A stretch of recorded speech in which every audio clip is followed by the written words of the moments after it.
guys, Simon here from Simon Says Cycling. Today I'm going to give you a few tips on how to manage your effort in a breakaway. The next time you're in a race or a group ride and you find yourself in a breakaway, how do you manage your effort? How do you know if you're doing too much or too little? What if you're really suffering and you really can't go through? What should you do?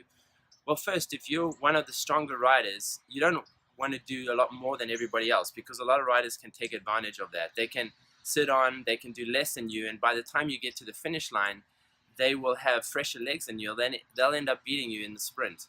So if you're one of the stronger riders, you want to do the same or a little bit more than everybody else. But what if you're not one of the stronger riders?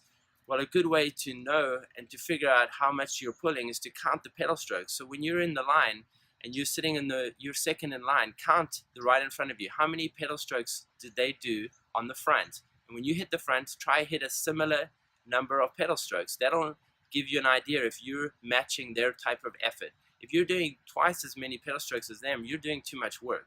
So that's a good way to gauge your effort in a breakaway. Another thing is, if you're really on the limit, sometimes it's better just to roll through and off. People will respect you a lot more than if you just sit on the back. If you sit on the back and you're on the limit, a lot of times riders will leave gaps, they'll make you suffer, and those accelerations that you have to close the gap, sometimes that's a nail in the coffin, and if you have a few of those accelerations, you just can't handle it, and that's when you get dropped. So just go through and off, even if it's half the amount of effort of everybody else.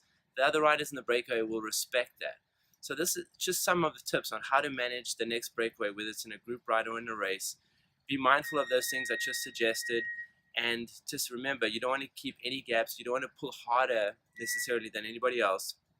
The key to a steady working breakaway is steady effort, right? So no major big accelerations, keeping a similar speed to everybody else. That's going to be a winning breakaway. A breakaway that's doomed to fail is when one rider wants to show how strong they are. They push, they accelerate through really hard, they make everybody strung out, and what happens there is that then those riders, they need time to recover, they can't work, and then the whole breakaway falls apart. So remember, it's not about one strong guy. It's about how well you can work together with everybody's efforts, whose abilities are not always the same. With that, I wish you all the best with your cycling. Make sure you subscribe to my YouTube channel and go out there and have fun on the bike.